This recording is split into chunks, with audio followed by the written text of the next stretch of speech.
എല്ലാവർക്കും നമസ്കാരം. അപ്പോൾ ഇന്ന് ഞാനുള്ളത് കക്കയം ഡാമിൻ്റെ അടുത്തുള്ള ചെറിയൊരു റിവറിൻ്റെ അടുത്താണ്.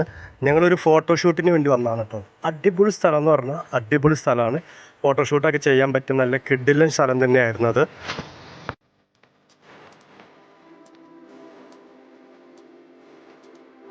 സ്ഥലം നല്ല ഭംഗിയുണ്ട് കാണാൻ, ഒരു രക്ഷയില്ല. പക്ഷേ ഇവിടെ അങ്ങനെ ആരും ഇറങ്ങണ കണ്ടില്ല. ഞങ്ങൾ വന്നിട്ട് കുറച്ചധികം നേരമായിരിക്കണം കേട്ടോ. ഇവിടെ അങ്ങനെ ആരും ഇറങ്ങുന്നത് ഞങ്ങൾ കണ്ടില്ല. എന്തായാലും ഞങ്ങൾ ഇറങ്ങിയിട്ട് കുറേ ഫോട്ടോസൊക്കെ എടുത്തു. പിന്നെ ഇവിടെ ബാക്കിൽ കാണുന്നുണ്ടോ കുറേ നല്ല ഭംഗിയുള്ള ഉരുള കല്ലുകളൊക്കെ ഉണ്ട്. നല്ല രസമുണ്ട് കല്ലുകൾ, വെള്ളത്തിൻ്റെ ഒഴുക്കിൽ പെട്ടിട്ട് അങ്ങനെ ഉരുണ്ട് ഉരുണ്ട് ഉരുണ്ട് നല്ല ഷേപ്പുള്ള കുറേ നല്ല കല്ലുകളൊക്കെ കണ്ടിട്ടുണ്ടായിരുന്നു. അപ്പോൾ അടിപൊളി സ്ഥലം തന്നെയാണ് കേട്ടോ. ഞാൻ വീട്ടിലേക്കൊക്കെ കൊണ്ടുവരുമെന്ന് വിചാരിച്ചു.